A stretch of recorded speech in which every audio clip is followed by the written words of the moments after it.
I'm standing here today at my granddad's grave, taking a moment to clean and look after the place where he rests. For me, this isn't just about maintenance, it's about connection. It's about remembering the person he was and reflecting on the reality that one day every one of us will be here too. Death is something we avoid talking about. It's hidden away, softened, or kept behind closed doors. But recently, I had the opportunity to step inside a mortuary and witness what happens in those moments after life ends, before a loved one is seen again by their family. What I saw wasn't just clinical or procedural, it was deeply human. It raised questions for me, questions about dignity, care, and what really happens in this space between death and goodbye. This documentary is about exploring that space, not to shock, but to understand, to bring light to something we all experience yet rarely see. Because behind every process, every preparation, there is a person and there's a story. And for me, the exploring starts now.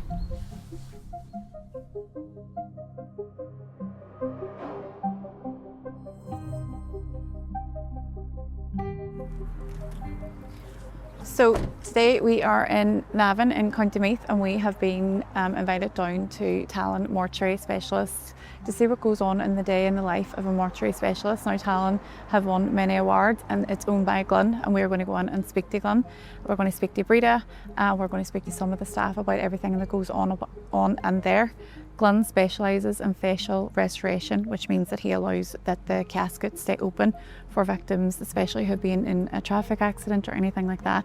So I think we'll go on now and have a quick chat with Glyn and take it from there. So let's go. I'm a bit never been in this position before. I don't think anybody has ever been in this position before. So I'm a bit weird about death. So let's see how I feel after a lot of private ambulances and hearses here already.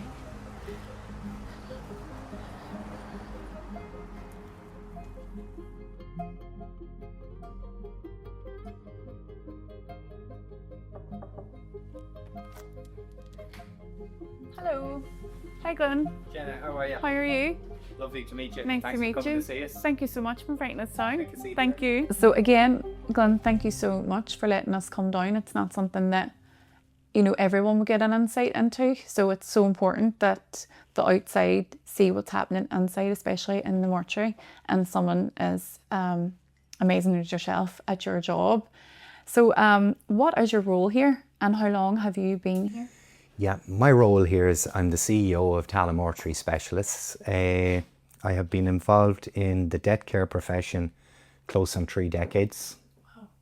So yeah, it's quite a long time. When you say it quick, it's a long, long time. Over the years, I've seen lots of changes, but changes in a good way to serve the families that we're called upon.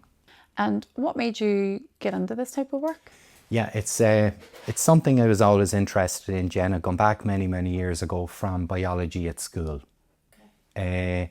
And then, you know, the older you get, you go to people's funerals that had passed away in your locality with your mother and father.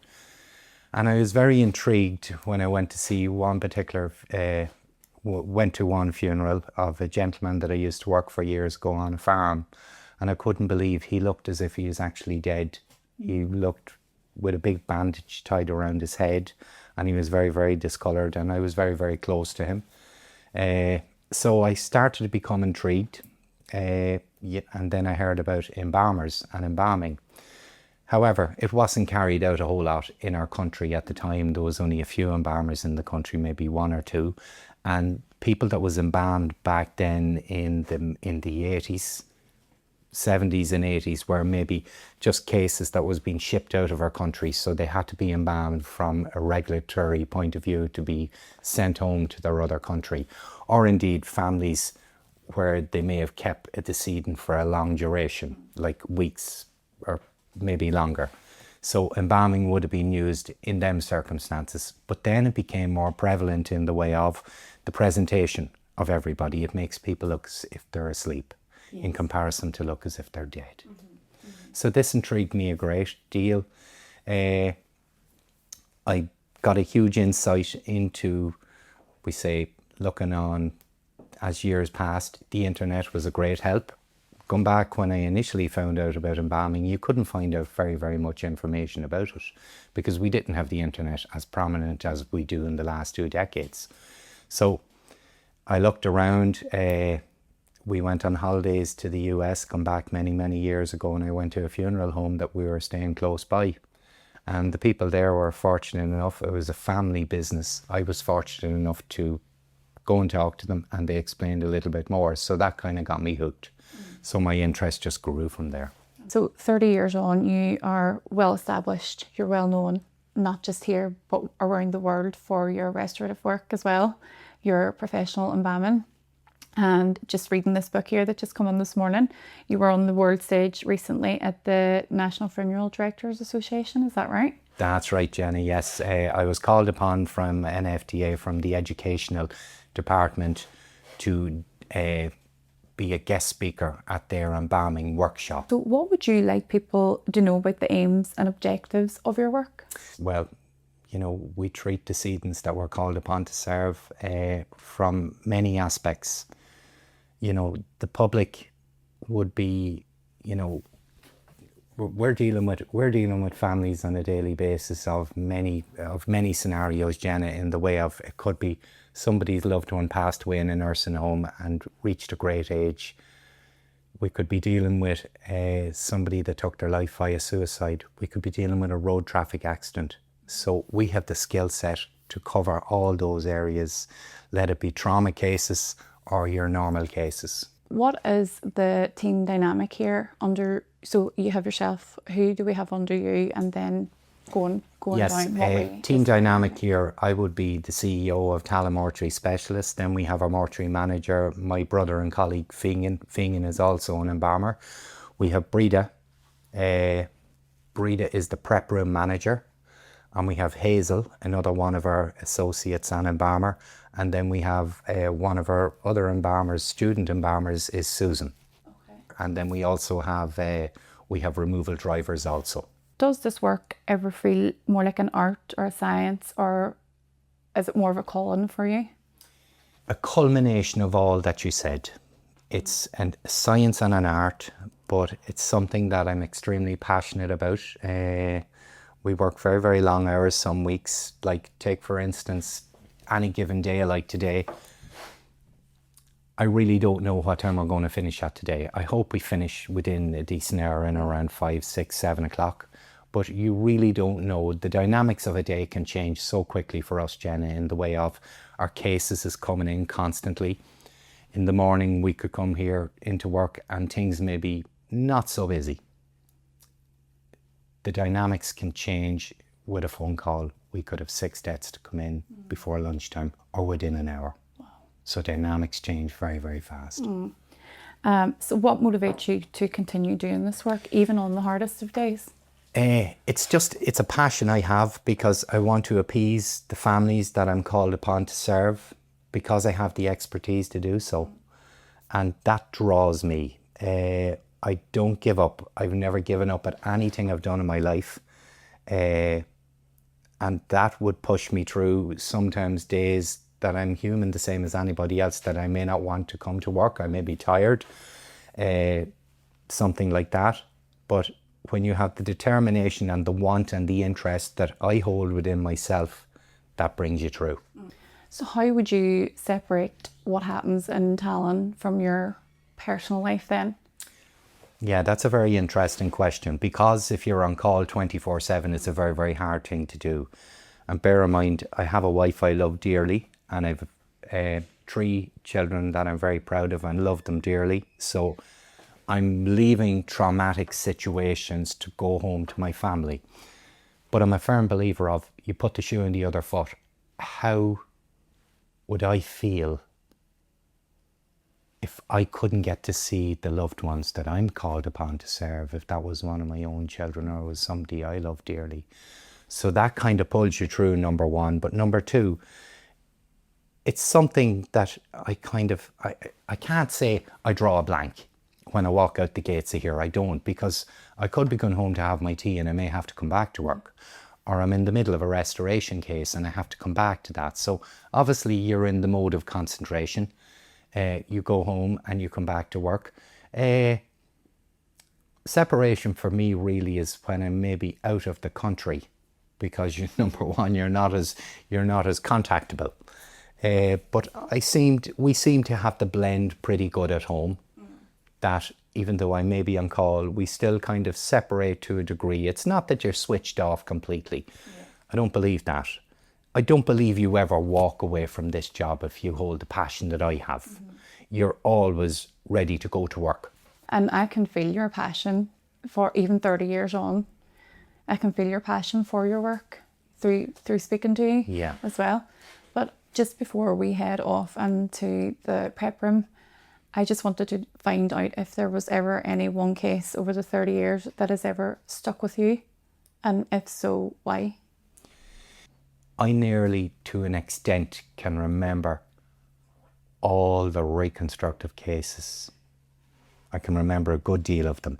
But for a case to stick with me, yes, I recall a case that I started into at about 4 o'clock one Monday evening. And I remember this well. Between the amount of sleep and the confusion that I couldn't concentrate because I felt so tired. And I remember at about 4 o'clock in the morning, I remember coming close to my knees with frustration. So I remember taking a break. I left the building, went to the local filling station and had a coffee. And I came back, because I walked away from the case, I came back with fresh eyes. And I came back, I felt fresh because I got some air outside, but I felt so fresh. And I says, no, I done this wrong and I done that wrong. Now I know how to fix it. Do you mind me asking what the cause of death was for that specific case that stands out for you? That was a road traffic accident. It was it was a difficult case, as all these cases are, Jenna. They're all very difficult. However, I had the skill set and felt very, very comfortable doing this case. I knew what I needed to do, but sometimes things don't go according to plan. Now bear in mind, when I'm doing these cases, I could be dealing with somebody that would have massive skull fractures and massive trauma to their head. They could have 400, 500, 600, 700 fractures to their skull. I have to piece them all back together. I have to put all these small little bones back together and recreate the features. It's like a jigsaw. It's like if you don't start somewhere in your jigsaw, if you don't start here, how can you get to there? So you're taking it step by step by step, and it comes together. So you are well known and professional for facial reconstructive work so that the casket can stay open. Yes. And you can make the deceased look as lifelike as possible. Yes. And you go above and beyond for that. So I think what we should do now is, will we head into the prep room where you do the work? Certainly, Jenny, yeah. We can have a wee look around there and we'll see what's going on in there today. Perfect. Is that okay? Yeah, super duper, yeah. Okay, brilliant, let's go. Step this way, folks.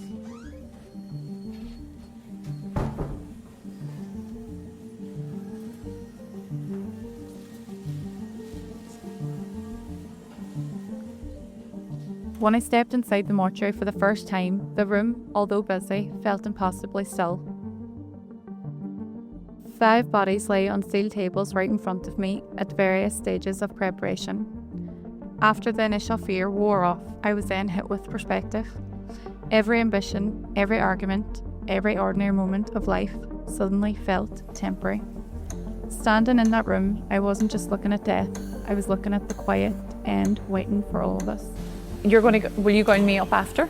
Yes. Okay, so talk me through what we're wearing here. Okay, this is our attire usually, Jenna, when we're working from a PPE point of view, from keeping ourselves safe, because sometimes we're dealing with lots of bacteria, different infection, like a lot of cases that we would get here on a daily basis. There's so much we may not know about the decedent. Like take for instance, where, there's many different infections. There's, we could talk about TB, we could talk about HIV, we could talk about full-blown AIDS. There's lots of cases, so we need to bury ourselves as much as we can because we may not have a lot of history on the decedent. So this is my attire, so I'll use a gown. This is an impervious gown. I'll use arm sleeves and then my gloves. So then I put on a face visor also. Now bear in mind we've got downdraft ventilation in our buildings, so the air comes in high and is taken out low, and this happens multiple times per hour. So the air is coming against us and being dragged away at an angle, so it's downdraft, coming in high and going out low. So that's the way our ventilation works. So Jenna, if I could just pop you into one of the gowns here.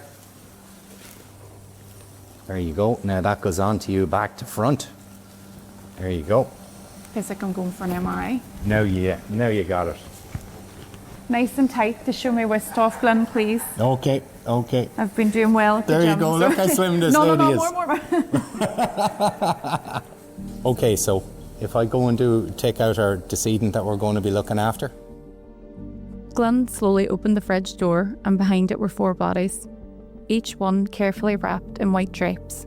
The cold air spilled into the room, and for a second, I just froze. Even though I couldn't actually see the people beneath the sheets, the reality of what I was standing in front of hit me harder than I expected. These weren't props or scenes from a film. These were real human beings, people who had lived lives only days before. Then, with incredible gentleness, Glenn pulled one of the bodies forward and lowered them down to my level. What struck me more than fear was the care given. Every movement Glenn made was calm, respectful, and almost protective. There was no rush, no detachment. In a place surrounded by death, there was still dignity. As Glenn began to explain how embalming works, I started to see the mortuary differently. Before walking in, I expected something cold and disturbing, and it was briefly until the shock wore off. But standing there, listening to him speak so calmly and compassionately, I realised this place wasn't just about death. It was about care, closure, and giving families one final chance to say goodbye. Here is our embalming machine. So the machine is what injects the embalming fluid into the decedent. So this is a very sophisticated but also a very important piece of machinery in the embalming theatre. So we can change the pressure on this machine, we can make it go really high, we can change the rate of flow depending on the severity. If we are working on somebody, take for instance, may have a thickening of their arteries and we need to penetrate the fluid a little bit better into the decedent, that we make penetration better into the tissue, we may have to heighten up the pressure. How long would the embalming process take? The process we would take, for instance, we would explain them, Jenna, as a straight case or an autopsy case. So a straight case you're looking at between 1.5 hours to 2 hours. An autopsy case, you're looking at approximately 2 to 2.5 hours. And would you start the embalming or the reconstructive first? The embalming process is always done first because we need to use a certain level of fixation in the tissue and preservation before we go fixing anything. That must be done first. So this case then today is a road... This decedent that we're called upon to serve today is from an RTC, which is a road traffic collision, and has got some injuries that we will be fixing, and I'm going to explain to you, Jenna, how we go about doing this. So what I'm going to do, Jenna, I'm going to leave this decedent in the pouch, but I'm going to explain to you how I'm going to fix these injuries, okay? Okay. So where are you going to start? Right. This case has been sent in to us from one of the funeral directors that we would be called upon to serve. This decedent was killed in a road traffic accident, so we need to assess the injuries. So take for instance, I would see multiple injuries to the face, to the soft tissue on the face. Is this on your side? I can. Yes, on my side, and I also see a little bit on its bilateral marks, which is both sides. I can see areas, I can see straight away that there is depressed fractures, so that means that the decedent has got fractured bones underneath, possible black eyes on both sides of the face. That means possibly we have a fractured nose, but also fractured orbits, both sides. This side is a little bit darker than the other, so that tells me that there's fractures to the orbit here. However, Inside in the cranial vault, when we look at that, we will see some skull fractures in there because I can see one side of the face is depressed. So we need to put them back into position. So we'll fix the fractures after the decedent is embalmed. And then we start our restoration and start the reconstructive process then. So from the embalming point of view is we start with the lower extremities of the body, which would be the legs, and we would infuse them with embalming fluid from our embalming machine. Then we move to the arms and we use the vessels, the common iliac arteries to do the legs. Up here, when we move to do the arms, we use the subclavian arteries and sometimes the axillary and brachial arteries here in the arms to do the injection. When it comes to the head, we use the internal and external carotid arteries. Okay. Bear in mind, if we don't have the structure right, it's not possible to fix people as they should look. Yeah. Because everybody's got a unique structure. So if we can't get the structure right underneath, they're not going to look lifelike or not look as they should. A photograph tells 1,000 words. It's like you hear the saying, a picture tells you 1,000 words. A picture tells us so much. However, in a case like this, I think this would be, as traumatic as it is, it's straightforward to us because we would deal with this very, very regular. However, there is a lot of cases I cannot start because I may not know how the deceased should look until I see their pictures. Okay. So pictures is paramount. What do you wish the public better understood about the work that you do? Very interesting question, Jenna. We're firm believers here that no coffin, if the family wishes to view their loved ones, should be closed, because there's expertise throughout the world and indeed here to make any change that the family wants changed. I often hear this saying in the funeral profession of remember them how they were. You're expecting them to come back in the door. You're expecting them to come home to you. You don't even think of they're never going to come home again. They're never going to walk in the back door. They're never going to say, hey, I'm home. Whereas I think it's so important for people to be able to say goodbye. So just based on this case, how long would a typical restoration take? Restoration on this case, I think I'm looking at between 6 to 8 hours. And I'm putting myself in the comfort zone there. I tend to buy a little bit of time if I can, because God knows when we get into the case, there could be some things might go wrong or we might have to revisit. So it gives us a small little window of a little bit more time. But I'm quite very confident within them parameters. That's what we're looking at. Now, we would get some cases, Jenna, that you're looking at 20 plus hours. And now that's 20 plus hours of work. On one table lay the body of someone killed in a road traffic accident. Their injuries were so severe it was almost impossible for me to comprehend what I was seeing. Every instinct in me reacted with shock, but I knew I had to stay professional, to keep observing, to keep listening. Then I looked across to the next table where another person lay, someone whose life had ended by suicide. On one side of the room was a person who likely had no idea that they were living the final seconds of their life. On the other was someone who may have known exactly what their final moments would be. Two completely different endings, resting side by side. Standing there, it became impossible not to think about how fragile life really is, how suddenly it can be taken from us, or how deeply someone can suffer in silence before making that final decision. It was one of the hardest moments of this entire experience for me. Glenn then shows me another case where every organ, brain and skull included, had been removed for autopsy after a sudden death. Glenn explains how he would reconstruct this decedent before family viewing. You often heard of people getting, take for instance, like a stroke. These are the little vessels that will block going into the brain, and they get the minor and mini strokes. These little vessels here, do you see them? Just there. So we would clamp them off because the internal carotids in the neck feed the whole face. So we have to create pressure. If we let these run through, we can't create pressure, we can't preserve the tissue. So we have to clamp these off, and then you'll see the fluid gushing out all over. Just to give you a little insight. You'll see now the suture is actually, it's an art, the different ways. What Fegan is doing there, he's doing a baseball suture on the head. But then we will do intradermal sutures. We will do a worm suture. So there's various different sutures that we would use on heads, depending on, we say, how strong the tissue is or how weak the tissue is. It could be very, very delicate. So we might have to change how we go about what we'll do. Yeah.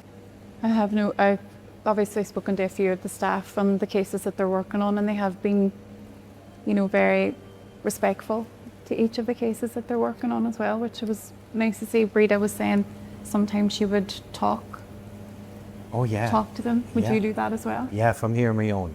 Yeah, and sometimes some of this staff member says, Glennie, you're talking to yourself again. I could be talking to the decedent. And it's like, I think it just comes naturally to us because you're so involved and so passionate in your job. The day beforehand, this person's family was talking to them. So now there's nobody talking to them. So it's very easy to put the shoe in the other foot again. What a skill that is alone. That's you see the way, Jenna, if you look at it this side now, look at the way they all just fit into position. Wow. But you see no tread. You just see that kind of loop effect. Now, take for instance, if we were looking after somebody with had a frock or a low cut top in them, like a body top, and there's a V in it, we will sometimes glue the incision so you can't see it. Now what we'll do is then when the jewellery comes in, we look at the jewellery and we glue the jewellery over the incision so you can't see any marks. Wow. Yeah, right. that'd be a regular occurrence. Well, Fino, you're fast. Yeah. you just get so used to it. Doing it so long, Jenny. Yeah. I think I'm just taking a wee breather back here. It's a lot. I wasn't expecting this to be so full on. I mean,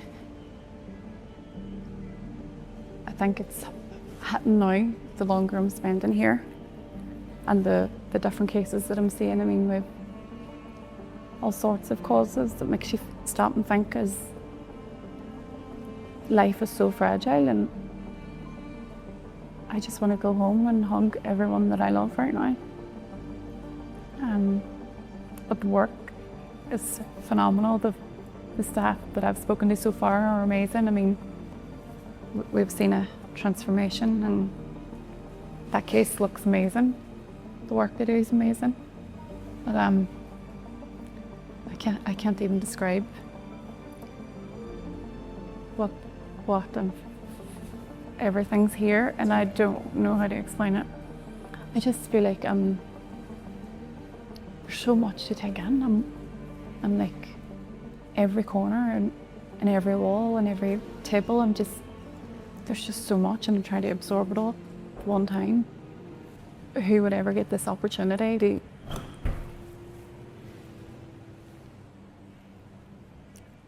Did someone in the freezer just knock? So I think they loading on the other side, Jenna. I genuinely didn't think that I was going to see any bodies today. I thought it was going to be a mould or a model of some sort. And there's 4 right in front of me right now. The drive home will be less talkative than it was on the way down, I feel. I walk slowly between the 5 bodies laid across the mortuary table. 5 different ages, 5 different causes of death, and 5 different lives that had all ended up in the same room. At that point, I think I was in shock more than I even realised. I had just seen a human body after the organs had been removed. It's not something no photograph or film can prepare you for. Everything around me started to feel surreal, like I was having an out-of-body experience. It was so disturbing and overwhelming that I wanted to leave the prep room for a while, so I pulled Breda for a quick chat to decompress. So I have managed to capture you from the prep room. I bounced in when you were working, so we can have a proper wee chat here. Thank you for giving me a few minutes. I just wanted to ask a few questions, if you don't mind. Yeah, of course. How long have you been working here at Tallon, and what is your role here? So I have been here just coming on 6 years. I am the prep room manager.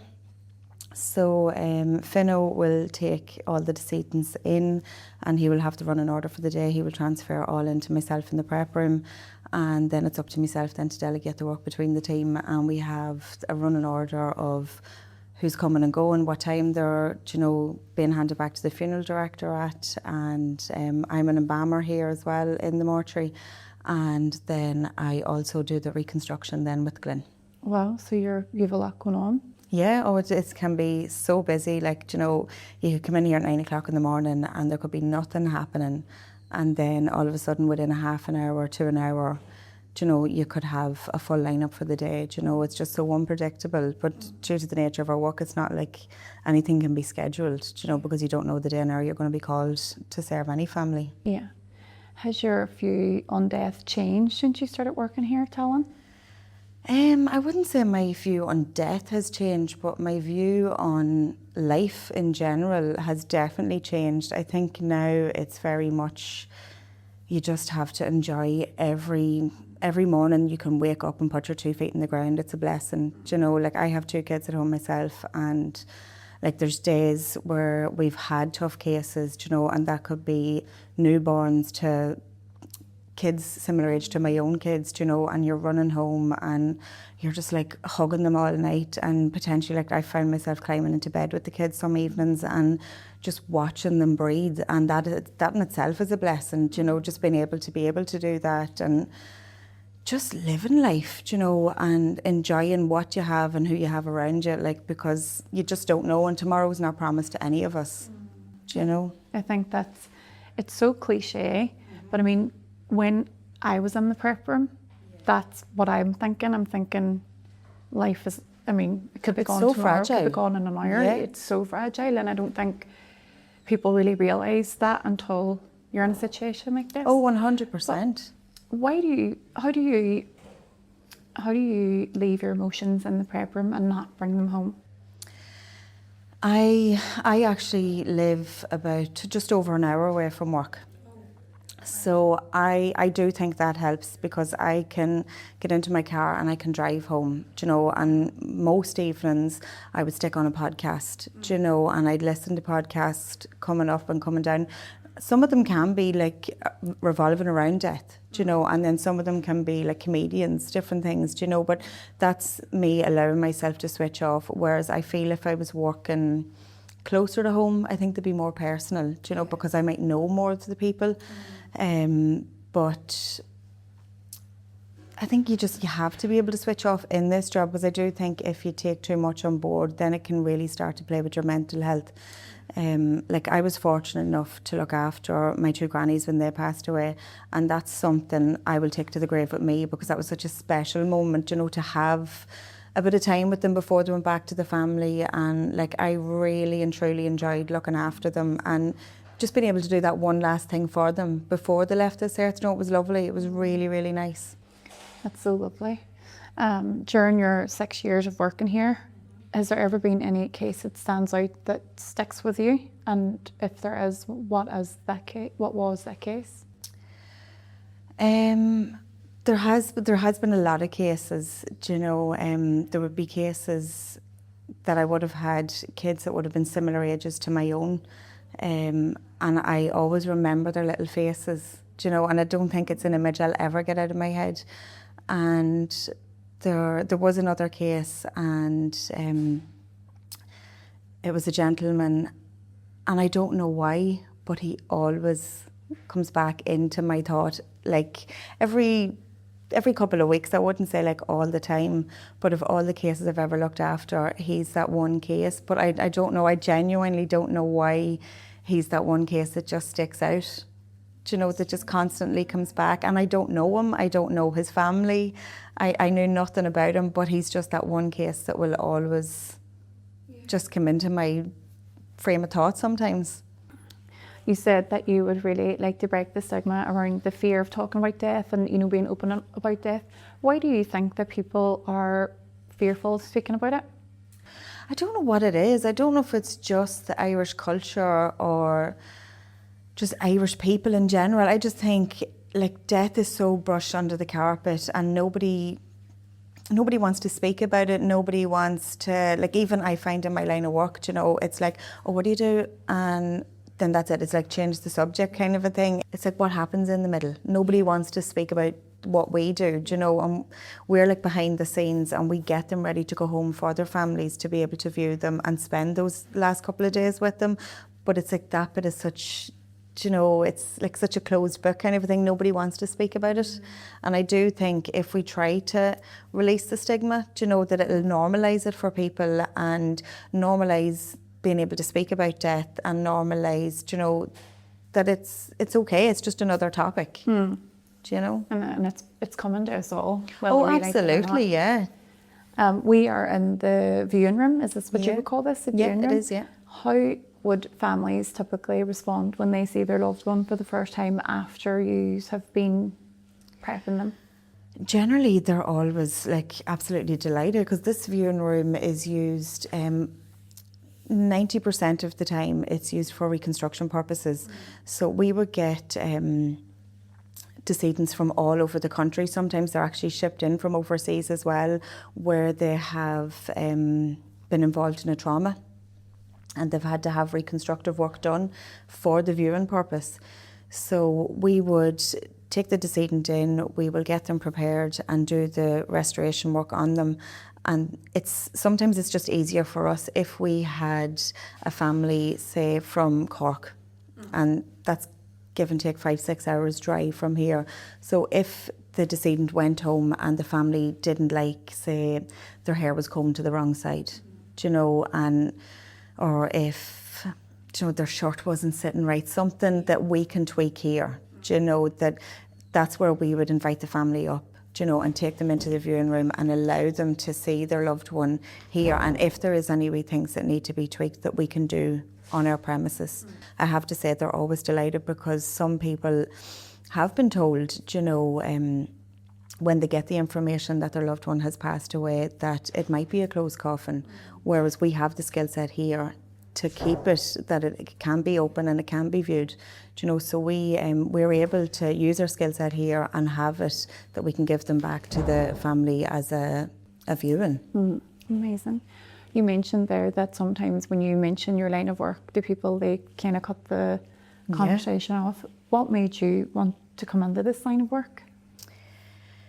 It was something I always had an interest in. It, like, definitely the interest was always there, and it was like I wanted to do, say, something like this, or join the paramedics or join the fire brigade. You know, they were always kind of linked and tied in, you know, but I didn't know which kind of route I was going to go down. And then the opportunity come up for here, and I can remember at the time thinking, oh God, I can't deal with vomit. Like, do you know, if any of my kids are sick, I'm just like, I have to get my husband. And I'm like, oh no, I can't deal with that.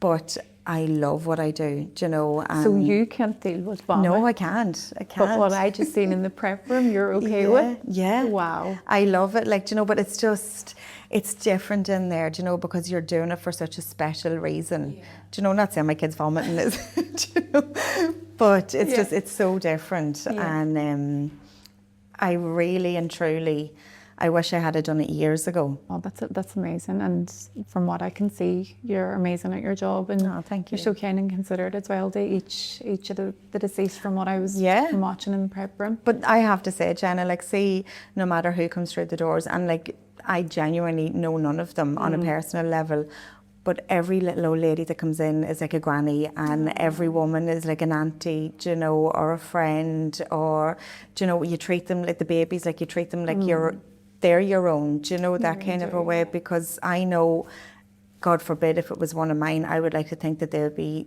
do you know, cared for with, do you know, or by somebody, that would have the same compassion that I would have, do you know, so you do, everybody that comes in, they're just like an extended family member. I only want to ask you one last question, because I know I stole you out of the prep room and you need to go back in or Glenn will go crazy. What has working with the dead taught you about the living? Do you know what, I used to always kind of like, do you know, years ago when you were watching different things on TV and like, do you know, horror movies, like really silly stuff, and you'd always like be going, oh my God, I'm so afraid, I'm so afraid. And my granny used to always say to me, do you know, like, but you should never fear the dead. It's always the living that you should be watching out for. I knew Do you you know, were gonna and that say that. always has stuck in my head. And do you know, when people say different things about you working in the mortuary, and I'm like, yeah, but them poor devils are never ever going to cause harm to me. Do you know, that's, I feel so safe in the room, do you know, because they're not going to do anything, do you know? Yeah. So, I don't know, just live life and enjoy it all. Now this trolley needs a big clean out with that many colours in it. Kind of looks like my my makeup drawer. Let me see, this one will work, I'd say. Yeah. What are we doing now, Glenn? And what is Right, Jenna, this part? I'm just going to show you from a restoration point of view, we use mannequins when we're teaching our students. Okay. And I'm going to show you this out in our classroom of some of the injuries. They would be on the mannequins, so I'll show you how we repair them. Sometimes we might have to make features, and I'll show you how we do that. Okay, great. Okay. Great. As I left the morgue preparation room, I could feel a sense of relief beginning to settle in. As fascinating and eye-opening the experience had been, the emotional weight of everything I'd seen was starting to catch up with me.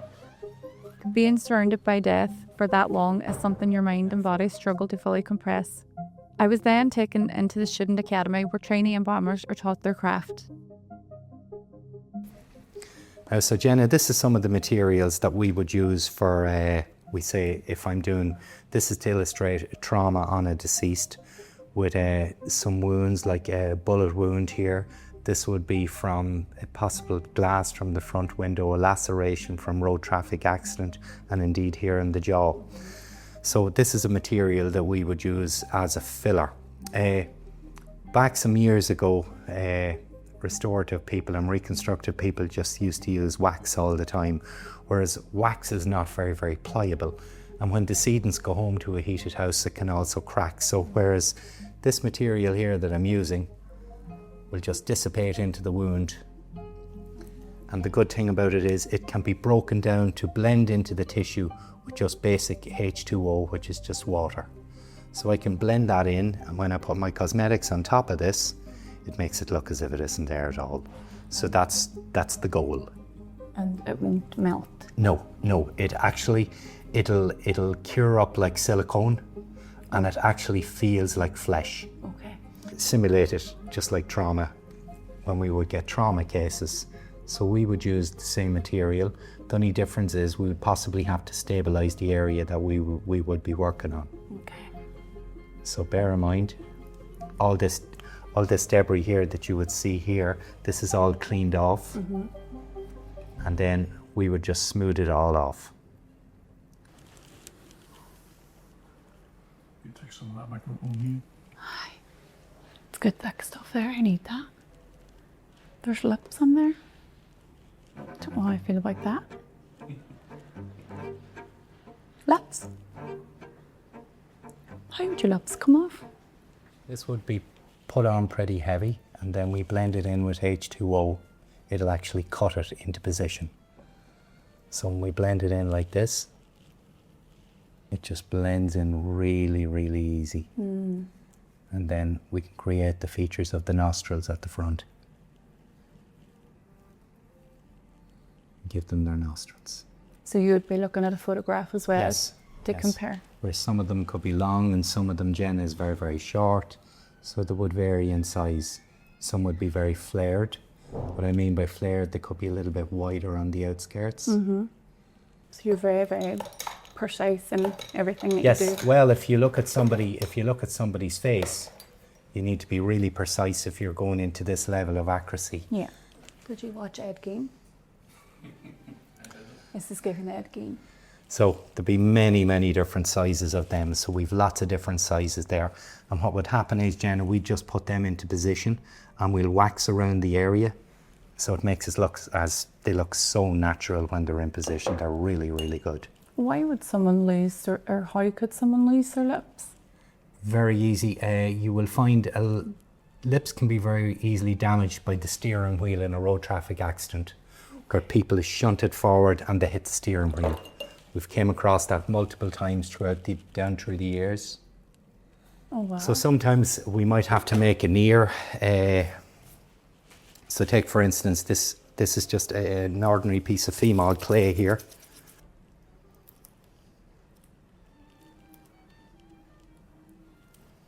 So depending on the shape of the ear, there's a lot of critiquing that we would do with this here. But is this the kind of thing that you would be demonstrating on stage when you're an American? Yes, or we would be giving a PowerPoint of some reconstructive case of the stages of how to do this case, where we would go from start to finish.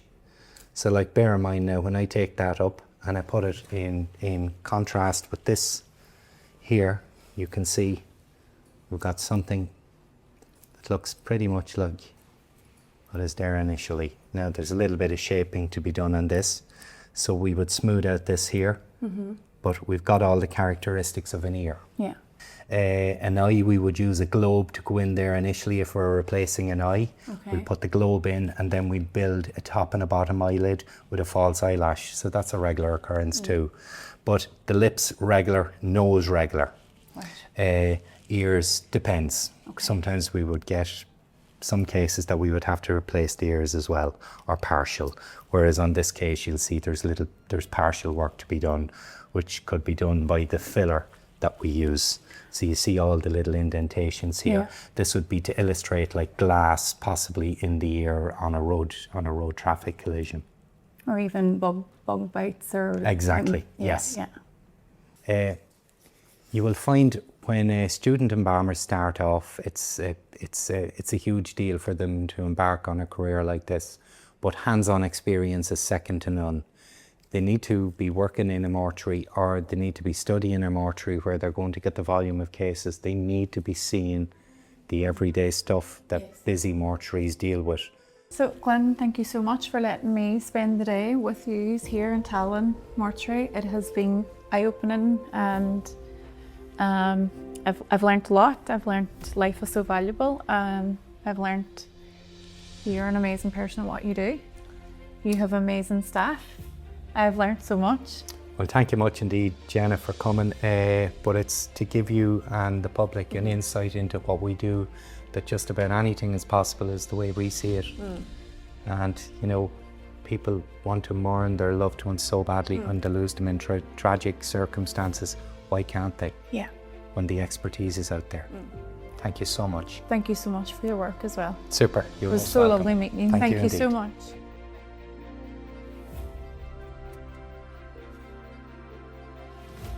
I think I'm going to need a minute.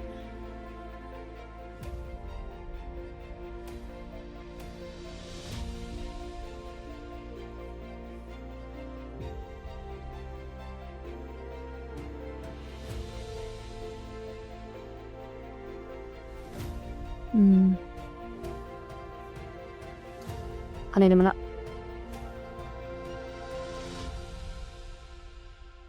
It's been a few weeks since my visit to Tallon Mortuary. I've had time to think and reflect and digest everything. Before walking through those mortuary doors, death felt distant, uncomfortable, difficult to think about, and almost impossible to fully understand. But after witnessing the reality of what happens behind the scenes, I see it very differently now. What struck me most wasn't the loss or the shock of seeing the human body in such a raw and vulnerable state. It was the compassion, the dignity, the level of care shown to every single person who entered that preparation room. From the embalmers to the students learning the profession, every action was carried out with patience and respect. Tallon Mortuary opened my eyes to a world most people never see, and despite how emotionally overwhelming it could be at times, I left with deep respect for the team who dedicate their lives to this work. Because behind every procedure, every preparation, and every quiet moment in that mortuary is one simple goal: giving someone the dignity of a final goodbye. And maybe that's what changed my perspective on death the most. It's not just about the end of a life, it's about how we care for people even after life has ended.